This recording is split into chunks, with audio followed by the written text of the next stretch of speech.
الحمد للہ رب العالمین والصلاة والسلام علی سید الانبیاء والمرسلین اما بعد فاعوذ باللہ من الشیطان الرجیم بسم اللہ الرحمن الرحیم۔ سبق نمبر 38 تصوف۔ اس میں ہم احیاء العلوم کی جلد نمبر 3 کا مطالعہ کر رہے ہیں۔ اس سبق میں آج انشاء اللہ تعالی بخل اور محبت مال کی مذمت کا بیان، یہ پڑھنے سننے کی سعادت حاصل کریں گے۔ جس طریقے سے ہم نے پچھلا سبق دنیا کی مذمت کا بیان آدھے گھنٹے میں کم و بیش 85 صفحات مکمل کرنے کی کوشش کی تھی، آج کے سبق میں اس سے زیادہ ہوگا۔ وجہ اس کی یہ ہے کہ کئی باتیں تو پچھلے سبق میں گزر چکی ہیں۔ جب دنیا کی مذمت ہے تو دنیا میں کیا مال کی مذمت آ جاتی ہے نا۔ اور پھر ایک فصل جو ہے اس میں، اس کے تحت کئی آگے روایتیں ہیں، تو بہت ساری روایتیں ایک ہی موضوع پہ ہیں، تو بس ایک روایت پڑھ کے ہم نیکسٹ فصل پہ انشاء اللہ تعالی جائیں گے۔ اور فصل نمبر 9، 10، 11، 12 اس کو ہم تھوڑا تسلی سے پڑھیں گے اور یہ سمجھیں گے کہ بخل کہتے کس کو ہیں، سخاوت کس کو کہتے ہیں، کون بخیل ہے اور کون سخی ہے، اور کون ایسا ہے کہ وہ بخیل بھی نہیں ہے اور سخی بھی نہیں ہے مگر ایک نارمل بندہ ہے۔ تو سخاوت کرنی ہے مگر بیجا اسراف نہیں کرنا۔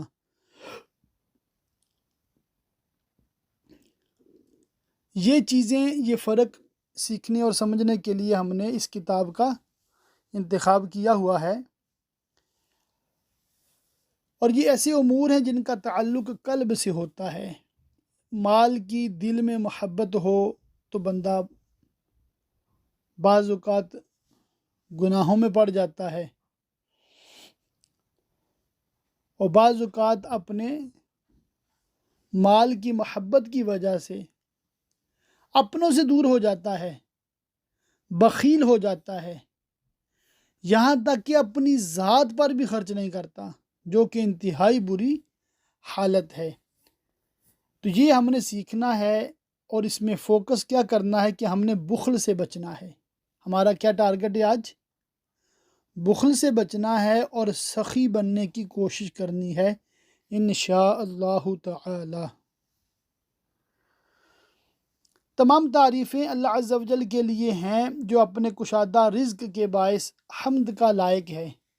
وہ نا امیدی کے بعد تکلیف کو دور کرنے والا ہے۔ اس نے مخلوق کو پیدا کیا اور انہیں وسیع رزق عطا فرمایا، اور جہاں والوں کو طرح طرح کی مالی نعمتوں سے فیضیاب کیا۔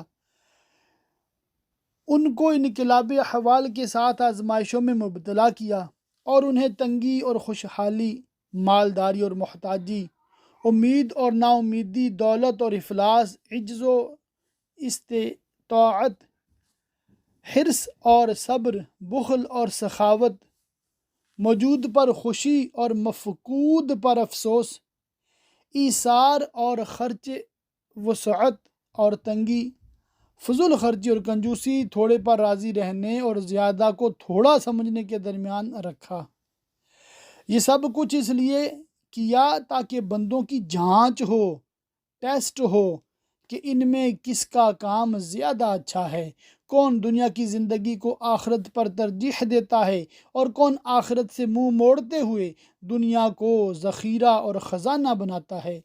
خوب درود و سلام ہو حضرت سیدنا محمد صلی اللہ تعالی علیہ وآلہ وسلم پر، جن کی ملت کے سبب رب عز و جل نے تمام سابقہ ملتوں کو منسوخ کر دیا اور آپ کی شریعت کے ذریعے تمام ادیان کو لپیٹ دیا اور عاجزی کے ساتھ اپنے رب عز و جل کے راستے پر چلنے والے آپ صلی اللہ تعالی علیہ وآلہ وسلم کے آل و اصحاب پر خوب سلام ہو۔ دنیا کے فتنے بہت کثیر ہیں اور نہایت وسیع و فراخ ہیں۔ ان فتنوں میں سب سے بڑا فتنہ مال کا ہے جو زیادہ آزمائش کا باعث ہے، اور مال میں ایک بڑا فتنہ یہ بھی ہے کہ کوئی اس سے بے نیاز نہیں۔ جو اسے پا لیتا ہے وہ دو حال سے خالی نہیں رہتا۔ اگر مال نہ ملے تو وہ محتاج ہوتا ہے، اور یہ محتاجی اسے کفر تک لے جا سکتی ہے، اور اگر مل جائے تو سرکشی کا خطرہ ہوتا ہے جس کا انجام نقصان کے سوا کچھ نہیں ہوتا۔ خلاصہ کلام یہ ہے کہ مال کے فائدے بھی ہیں اور آفتیں بھی۔ اس کے فوائد نجات دینے والے اور آفتیں ہلاکت میں ڈالنے والی ہیں۔ اس کے خیر کو اس کے شر سے ممتاز کرنا مشکل امر ہے۔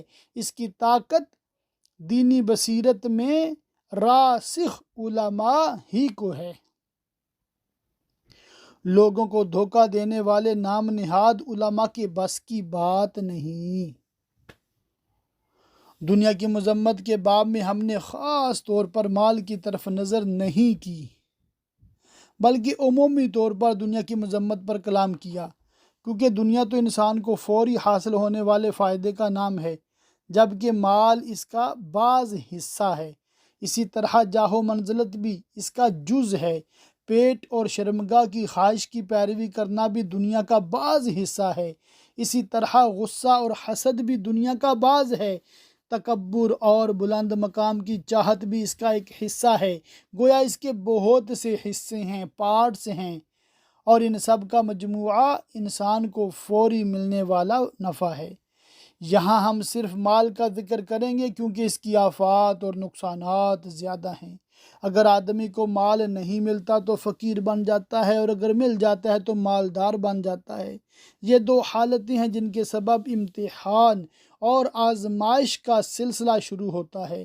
پھر جس کو مال نہیں ملتا اس کی بھی دو حالتیں ہوتی ہیں، قناعت اور حرص۔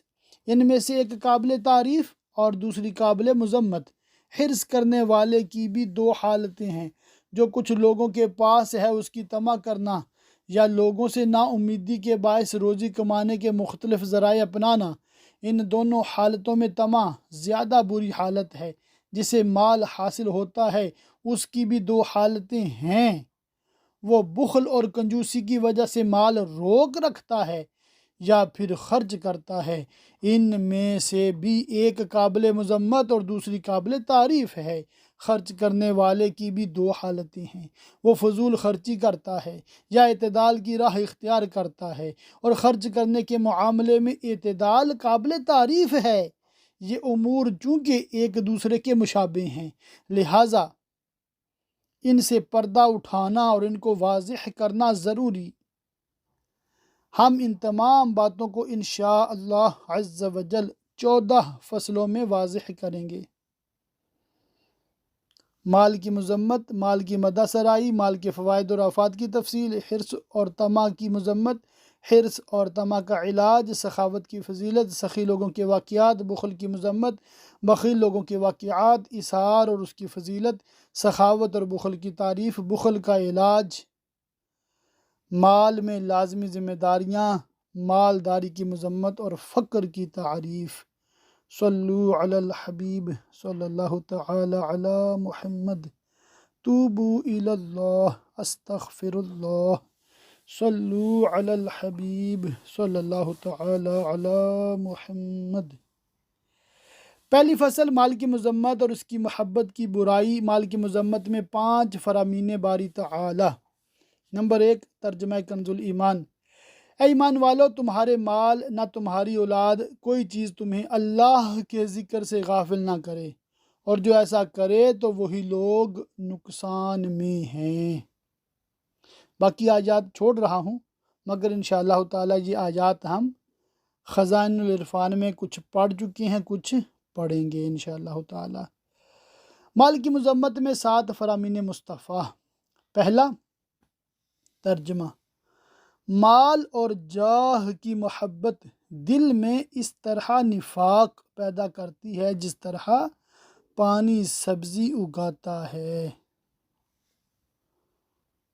فرمان نمبر 7، آدمی کہتا ہے میرا مال میرا مال، تیرا مال تو وہی ہے جو تو نے کھا کر فنا کر دیا، یا پہن کر بوسیدہ کر دیا، یا صدقہ کر کے آگے بھیج دیا۔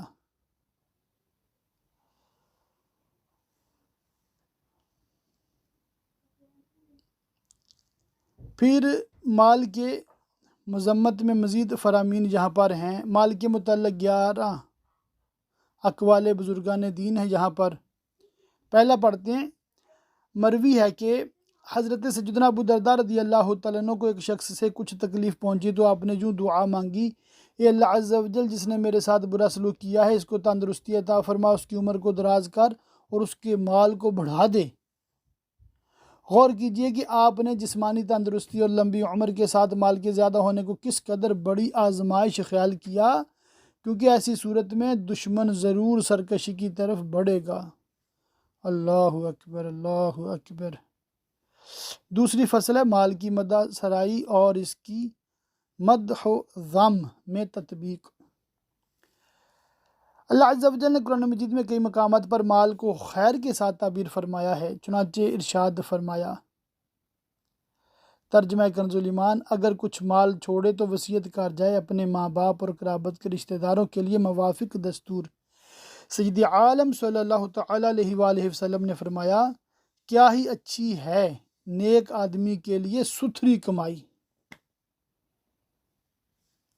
اچھا، مال کی مدح اور ذم میں تطبیق کیا ہے؟ مال کی تعریف اور مذمت کے متعلق اس وقت تک آگاہی نہیں ہو سکتی جب تک مال کی حکمت، اس کا مقصود، اس کی آفات، اس کی خرابیوں کو جان نہ لیا جائے، یہاں تک کہ یہ واضح ہو جائے کہ اس کا اچھا ہونا کسی اور وجہ سے ہے اور اس کا برا ہونا کسی اور سبب سے ہے، اور یہ اس لیے قابل تعریف ہے کہ اس کا سبب اچھا ہے، اور مذموم اس لیے کہ اس کا سبب برا ہے۔ نہ تو یہ محض اچھا ہے اور نہ محض برا، بلکہ یہ خیر و شر دونوں باتوں کا سبب ہے، اور جس چیز کا سبب وصف یوں ہو وہ کبھی قابل تعریف ہوتی ہے اور کبھی لائق مذمت۔ تو یہی بات ہے کہ مال بندہ حاصل کر رہا ہے کس نیت سے، مال کیسا حاصل کر رہا ہے، یہ بہت معنی رکھتا ہے، اور اسی سے پھر پتہ چلتا ہے کہ اس کا مال اچھا ہے یا برا ہے۔ تیسری فصل ہے مال کے نقصانات اور فوائد کی تفصیل۔ اس کے فوائد دینی بھی ہیں، دنیاوی بھی ہیں۔ پہلی قسم ہے دینی فوائد میں سے، مال اپنے اوپر خرچ کرے، خواہ عبادت میں یا عبادت پر مدد حاصل کرنے کے لیے نیک کاموں میں خرچ کرے۔ دوسری قسم وہ مال جو لوگوں پر خرچ کیا جائے، اس کی 4 قسمیں: صدقہ کرنا، مروت کے طور پر دینا، عزت کی حفاظت کے لیے دینا، خدمت کی اجرت دینا۔ تیسری قسم ہے مال کسی متعین آدمی پر خرچ نہ ہو بلکہ اس سے عام فائدہ حاصل ہو، جیسے مساجد، پل، مسافر خانے اور بیماروں کے لیے ہسپتال وغیرہ بنانا۔ مال کے دنیاوی فوائد، یہ دین کے اعتبار سے مالی فوائد تھے، اس کے ساتھ ساتھ دنیاوی فوائد بھی حاصل ہوتے ہیں۔ جس کے پاس مال ہوتا ہے وہ مانگنے کی ذلت اور مفلسی کے عیب سے محفوظ رہتا ہے، مخلوق کے درمیان اسے عزت اور بزرگی حاصل ہوتی ہے، اس کے دوست، احباب اور معاون زیادہ ہوتے ہیں، اور لوگوں کے دلوں میں اس کی عزت اور وقار بڑھتا رہتا ہے۔ یہ سب مال کے دنیاوی فوائد ہیں۔ پھر مال کی جو آفات ہیں اس کی تفصیل آتی ہے۔ مال آدمی کو گناہوں میں لگا سکتا ہے، مباحات میں خرچ انسان کو عیش و عشرت تک پہنچا سکتا ہے، یہ آفت ہر مال میں ہوتی ہے۔ اسی طرح مال کی دنیاوی جو آفات ہیں ان میں سے ایک یہ ہے کہ بندہ اللہ تعالیٰ کی عبادت سے غافل ہو جاتا ہے۔ چوتھی فصل ہے حرص و طمع کی مذمت اور قناعت کی تعریف۔ یہ بات ذہن نشین کر لیں کہ فقر ایک عمدہ صفت ہے، جیسا کہ فقر کے باب میں ہم نے اس کے بیان کیا، لیکن فقیر کو قناعت پسند ہونا چاہیے، اس طرح کے لوگوں کے مال میں طمع نہ رکھے اور ہر جائز و ناجائز ذریعہ سے مال کمانے کا حریص نہ ہو۔ یہ اسی صورت میں ممکن ہے جب وہ کھانے پینے پہننے اور رہنے میں بقدر ضرورت پر قانع ہو، اور ان میں بھی سب سے کم اور ہلکی مقدار پر اکتفا کرے، ایک دن یا ایک ماہ کی امید سے آگے نہ بڑھے، اور نہ دل کو ایک ماہ کے بعد کے مشاغل میں مشغول کرے۔ زیادہ کے شوق اور لمبی امید کے سبب آدمی قناعت کی دولت سے محروم اور حرص و طمع کی گندگی سے آلود ہو جاتا ہے، پھر وہ حرص و طمع کے باعث مروت سے عاری اور دیگر برائیوں کے ارتکاب میں مجبور ہو جاتا ہے۔ حرص و طمع کی زیادتی اور قناعت کی کمی انسانی فطرت میں شامل ہے۔ یہاں پر مجھے قطب مدینہ حضرت علامہ مولانا ضیاء الدین مدنی علیہ رحمہ کی بات یاد آ رہی ہے۔ وہ فرمایا کرتے تھے، جس کا مفہوم کچھ اس طرح ہے کہ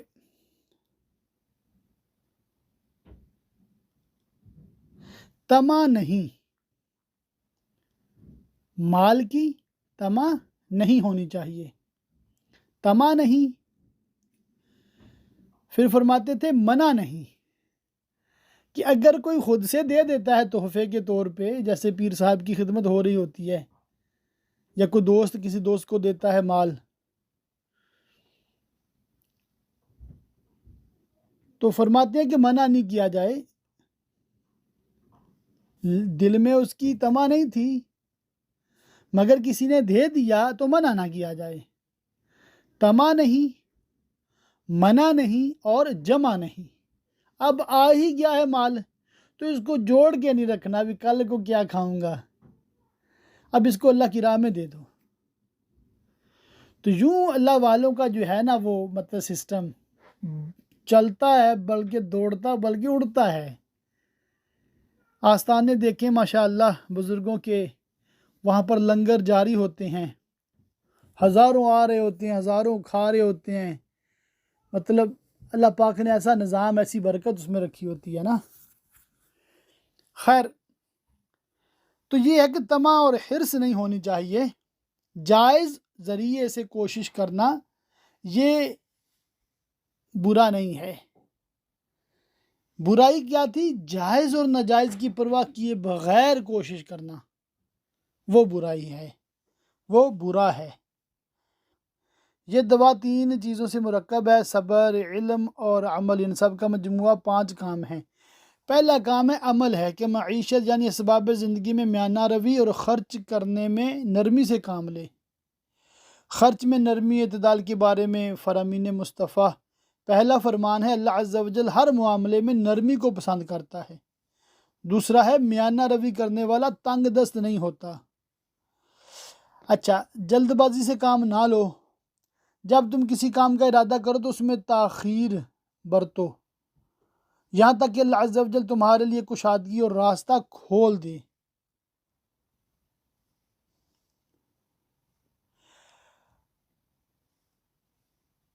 جو مقدر میں ہے وہ مل کر رہے گا، یہ بات مطلب ہمیشہ ذہن میں رکھنی ہے۔ اور اللہ تعالیٰ بندے کو ایسے ایسے ذرائع سے روزی دیتا ہے کہ بندہ بالکل حیران رہ جاتا ہے۔ چھٹی فصل ہے سخاوت کی فضیلت۔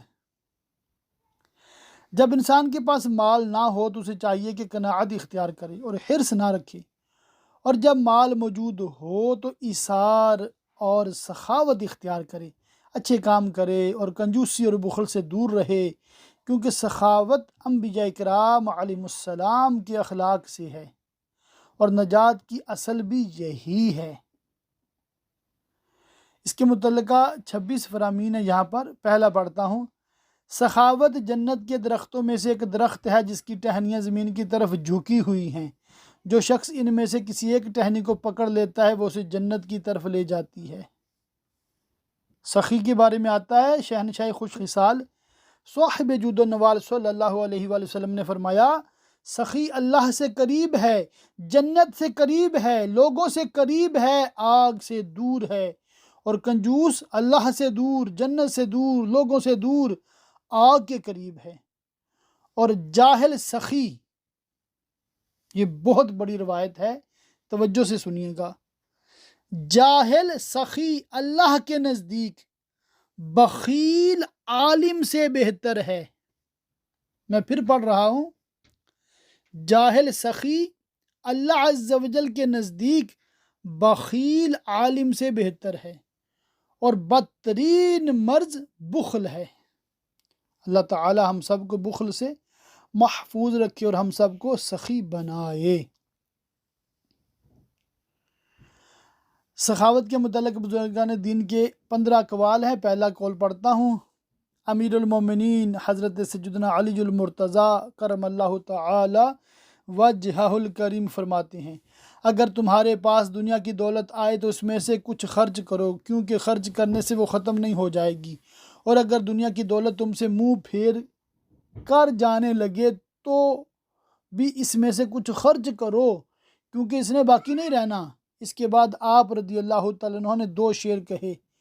ترجمہ: جب دنیا آ رہی ہو تو بخل نہ کرو، کیونکہ خرچ کرنے سے وہ کام نہیں ہوگی، اور اگر وہ تجھ سے پیٹھ پھیر کر جا رہی ہو تو بھی سخاوت زیادہ مناسب ہے، کیونکہ جب وہ چلی جائے گی تو تعریف تو باقی رہ جائے گی۔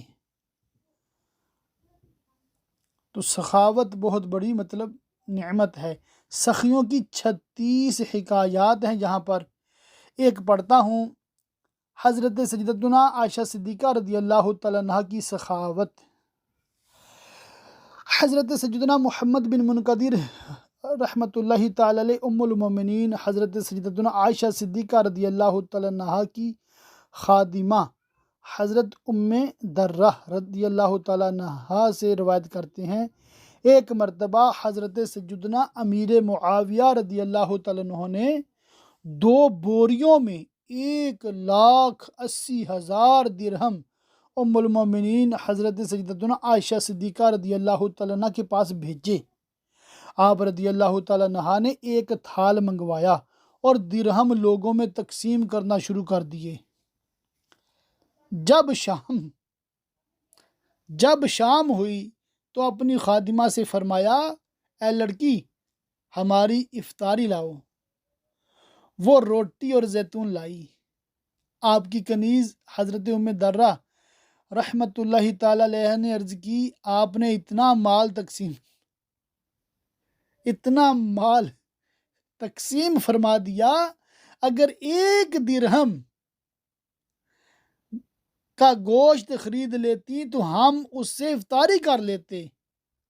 آپ نے فرمایا، اگر تم مجھے یاد دلا دیتی تو میں ایسا کر لیتی۔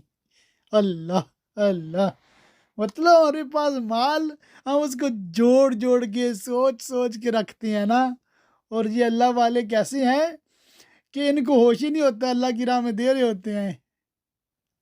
1 درہم کی افطاری آ جانی تھی، 1,80,000 اللہ کی راہ میں دے دیا، اور گھر میں افطاری کے لیے کچھ نہیں۔ سیدہ عائشہ صدیقہ رضی اللہ تعالیٰ عنہ کی اس طرح کی اور بھی کئی واقعات ہیں ماشاءاللہ۔ اسی طرح حسنین کریمین کے، جناب علی المرتضیٰ کی، اور دیگر صحابہ کرام علیہم رضوان کے بہت پیارے اس طرح کے واقعات ہیں، جن سے ممکن ہو یہ PDF سے پڑھیے گا، ضرور پڑھیے گا۔ سخیوں کی باتیں پڑھیں گے، سنیں گے انشاءاللہ تعالی تو لازمی سی بات ہے دل میں مزید جذبہ پیدا ہوتا ہے۔ بخل کی مذمت۔ بخل کے متعلق 3 فرامین باری تعالی۔ اللہ عز و جل ارشاد فرماتا ہے، اور جو اپنی جان کی لالچ سے بچایا گیا تو وہی فلاح پانے والے ہیں۔ نمبر 2، اور جو بخل کرتے ہیں اس چیز میں جو اللہ نے انہیں اپنے فضل سے دی، ہرگز اسے اپنے لیے اچھا نہ سمجھیں، بلکہ وہ ان کے لیے برا ہے۔ عنقریب وہ جس میں بخل کیا تھا قیامت کے دن ان کے گلے کا طوق ہوگا۔ نمبر 3، جو آپ بخل کریں اور اوروں سے بخل کے لیے کہیں، اور اللہ نے جو انہیں اپنے فضل سے دیا اسے چھپائیں۔ تعالیٰ کے نزدیک بخل اور سخاوت کی تعریف۔ بخل اور سخاوت کی تعریف کے متعلق جو اقوال ذکر کیے گئے ہیں، ان میں کوئی قول بھی بخل اور سخاوت کی تعریف کا احاطہ نہیں کرتا۔ اللہ عز و جل نے مال کو ایک حکمت اور مقصد کے لیے پیدا فرمایا ہے، اور وہ یہ ہے کہ اس سے مخلوق کی ضروریات پوری ہوں۔ اب جس شخص کو مال مل جائے تو وہ اسے مخلوق کی ضروریات میں خرچ کرنے سے روک بھی سکتا ہے اور وہاں بھی خرچ کر سکتا ہے جہاں خرچ کرنے کی ضرورت نہ ہو، اور یہ بھی ممکن ہے کہ وہ اس مال کو اعتدال کے ساتھ خرچ کرے اور جہاں خرچ کرنے کی حاجت نہ ہو وہاں خرچ کرنے سے گریز کرے، اور جہاں ضرورت ہو وہاں خرچ کرے۔ چنانچہ معلوم ہوا جہاں خرچ کرنا ضروری ہے وہاں خرچ نہ کرنا بخل ہے،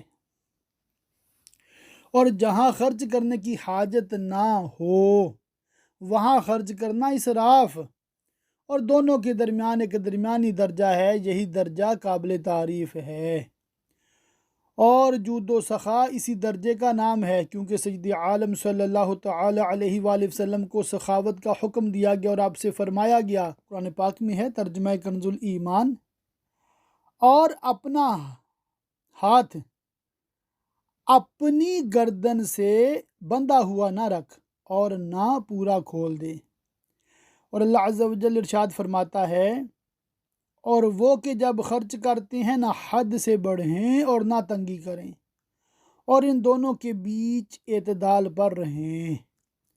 تو معلوم ہوا کہ فضول خرچی اور کنجوسی نیز کشادگی اور تنگی کی درمیانی راہ کا نام جود و سخا ہے، یعنی خرچ کرنے اور خرچ سے رکنے میں واجب مقدار کو اختیار کرنا۔ جب تک دل صاف اور راضی نہ ہو محض ظاہری اعضاء سے خرچ کرنا کافی نہیں۔ اگر آدمی وہاں خرچ کرے جہاں خرچ کرنا ضروری ہو لیکن اس کا دل اس پر راضی نہ ہو مگر پھر بھی وہ صبر کرتے ہوئے خرچ کرے تو وہ حقیقتاً سخی نہیں ہے، ہاں بتکلف سخاوت کرنے والا ضرور ہے، کیونکہ مال کے ساتھ تو دل کا تعلق اس قدر ہی ہونا چاہیے کہ وہ ضروری مقامات پر خرچ کرے۔ جہاں تک خرچ کرنے کے معاملے میں واجب مقدار کی بات ہے تو سوال یہ پیدا ہوتا ہے کہ واجب مقدار کیا ہے؟ میں کہتا ہوں کہ اس کی دو قسمیں ہیں، ایک وہ جو شریعت کی طرف سے واجب ہے، اور دوسری وہ جو عادت اور مروت کی وجہ سے واجب ہے۔ سخی وہ ہے جو نہ تو شریعت کی طرف سے جو اس پر واجب ہے اس کے خرچ کرنے سے اپنے آپ کو روکتا ہے، اور نہ ہی مروتاً جو اس پر خرچ کرنا لازم ہے اس کے خرچ کرنے سے اپنے آپ کو باز رکھتا ہے۔ ہاں اگر وہ ان دونوں قسموں میں سے کسی ایک جگہ خرچ کرنے سے اپنے آپ کو روکے گا تو بخیل کہلائے گا، اور واجب شرعی میں خرچ نہ کرنے والا صرف بخیل ہی نہیں بلکہ بہت بڑا بخیل ہے۔ واجب شرعی کی مثال یہ ہے کہ وہ زکوٰۃ ادا نہ کرے، اہل و عیال کو ان کا نفقہ نہ دے، اور اگر زکوٰۃ ادا کرے اور اہل و عیال کو ان کا نفقہ بھی دے لیکن خوش دلی سے نہ دے تو ایسا شخص طبعاً یعنی طبیعت کے لحاظ سے بخیل ہے اور بتکلف سخاوت کرنے والا ہے۔ بسم اللہ الرحمن الرحیم۔ حجت الاسلام امام محمد بن محمد غزالی علیہ رحمۃ اللہ الوالی نے مزید پھر اس کے حوالے سے بخل اور سخاوت کے کافی کلام لکھا ہے، تو جو مین بنیادی خلاصہ تھا وہ میں نے بیان کر دیا ہے۔ اب یہاں پر 10ویں فصل ہے بخل کا علاج۔ بخل مال کی محبت سے پیدا ہوتا ہے، اور مال کی محبت کے دو سبب ہیں۔ پہلا سبب ان خواہشات کی چاہت ہوتی جن تک مال کے بغیر پہنچنا ممکن نہیں، اور ساتھ ہی لمبی زندگی کی امید بھی ہوتی ہے۔ اگر آدمی کو یہ بات معلوم ہو جائے کہ وہ ایک دن بعد مر جائے گا تو شاید اپنے مال میں بخل نہ کرے۔ دوسرا سبب کیا ہے؟ وہ یہ ہے کہ وہ محض مال سے محبت کرتا ہے، کیونکہ بعض لوگ ایسے بھی ہوتے ہیں جن کے پاس اس قدر مال ہوتا ہے جو ان کی تمام عمر کے لیے کافی ہوتا ہے۔ اگر وہ عادتاً جتنا خرچ کرنے کا معمول اس کے مطابق خرچ کرے تو تمام عمر خرچ کرنے کے باوجود ہزاروں روپے بچا سکتا ہے۔ تو علاج کے مختلف طریقے ہیں، سبب دو بیان کیے ہیں۔ ہر بیماری کا علاج اس کے سبب کی ضد کے ساتھ ہوتا ہے۔ زیادہ مال کی خواہش کا علاج تھوڑے مال پر قناعت، صبر کے ذریعے ہوگا۔ لمبی امید کا علاج موت کو کثرت سے یاد کرنے اور ہم عصر لوگوں کی موت کی طرف نظر کرنے نیز اس بات کو سامنے رکھنے سے کہ ان لوگوں نے مال کمانے کے لیے کس قدر تکلیف اٹھائی لیکن بالآخر خالی ہاتھ گئے۔ وہ کہتے ہیں نا، کر لے جو کرنا ہے آخر موت ہے، ملک فانی میں فنا ہر شے کو ہے، بن تو مت انجان آخر موت ہے۔ تو بندہ اس طرح کے واقعات پہ غور کرے، اس طرح کے لوگوں پہ غور کرے، تاکہ مال کی محبت کم ہو، آخرت کی فکر زیادہ ہو، تو پھر انشاءاللہ تعالی جو بندہ ہے وہ بخیل نہیں رہے گا، بخیل نہیں رہے گا، تو اس میں انشاءاللہ تعالی سخاوت کا جذبہ پیدا ہوگا، اور اللہ کی راہ میں مال خرچ کرنا اس کے دینی اور دنیاوی بے شمار فضائل و برکات ہیں۔ پھر یہاں پر 11ویں فصل ہے مال کے سلسلے میں انسانی ذمہ داریاں۔ پہلی ذمہ داری مال کے مقصد کو سمجھے، دوسری ذمہ داری آمدنی کے ذرائع پہ غور کرے، تیسری ذمہ داری کمانے میں نہ زیادتی کرے نہ کمی کرے، چوتھی ذمہ داری خرچ کے ذرائع پر نظر رکھے، پانچویں ذمہ داری مال لینے چھوڑنے خرچ کرنے روکنے میں صحیح نیت ہونی چاہیے۔ تو یہاں پر کیا ہوا، خلاصہ کلام یہ ہے کہ حلال کمائے، حلال جگہ خرچ کرے، اور صرف اللہ کی رضا کے لیے وہ کام کرے گا تو انشاءاللہ تعالی کوئی نقصان نہیں ہے۔ 12ویں فصل میں مالداری کی مذمت ہے اور فقر کی تعریف ہے۔ یہاں پر ایک بڑا طویل مکالمہ ہے جو سیدنا حارث محاسبی علیہ رحمہ کی کتاب سے امام غزالی نے من و عن نقل کیا ہے، اور اس میں سیدنا عبد الرحمن بن عوف رضی اللہ تعالیٰ عنہ کی مثال ہے، اور ان کے حوالے سے سیدنا کعب الاحبار اور سیدنا ابو ذر غفاری رضی اللہ تعالیٰ عنہما کے درمیان جو بحث ہوئی تھی، اور پھر سیدنا عثمان غنی رضی اللہ تعالیٰ عنہ کے گھر میں یہ لوگ جمع ہوئے تھے، تو اس حوالے سے مطلب ایک طویل قصہ ہے جسے حضرت سیدنا حارث محاسبی علیہ رحمہ نے اس بات کی تائید میں لکھا ہے کہ دیکھیں، انبیاء کرام علیہ السلام کا فقر بھی اختیاری تھا، تو اگر مال جمع کرنا افضل ہوتا تو انبیاء کرام علیہ السلام مال جمع کرتے۔ تو بتانے کا یہ ہے کہ کم مال میں زیادہ فائدہ ہے، دنیا کا بھی آخرت کا بھی، کہ بندہ اللہ تعالیٰ کی خوب عبادت کرتا ہے، اور زیادہ مال کمانے میں زیادہ مشقت ہے اور زیادہ حساب کتاب ہے۔ خلاصہ یہ ہے اس کا، اور یہ ایک لمبی فصل ہے 12ویں فصل، اور اس میں کئی روایتیں ہیں، کئی مثالیں ہیں، ان کا جو خلاصہ اور نچوڑ ہے وہ میں نے آپ کی سامنے رکھ دیا ہے۔ اللہ تعالیٰ کی پاک بارگاہ میں دعا ہے اللہ پاک ہمیں علم دین سیکھنے، سکھانے، عمل کرنے اور دوسروں تک پہنچانے کی توفیق مرحمت فرمائے۔ ہمیشہ ہمیشہ اللہ تعالیٰ ہمیں صرف حلال کمانے، صرف حلال جگہ خرچ کرنے اور صرف اپنی رضا کے لیے ہر کام کرنے کی توفیق دے، آمین بجاہ النبی الامین، وصلی اللہ تعالی علیہ وآلہ وصحبہ وبارک وسلم۔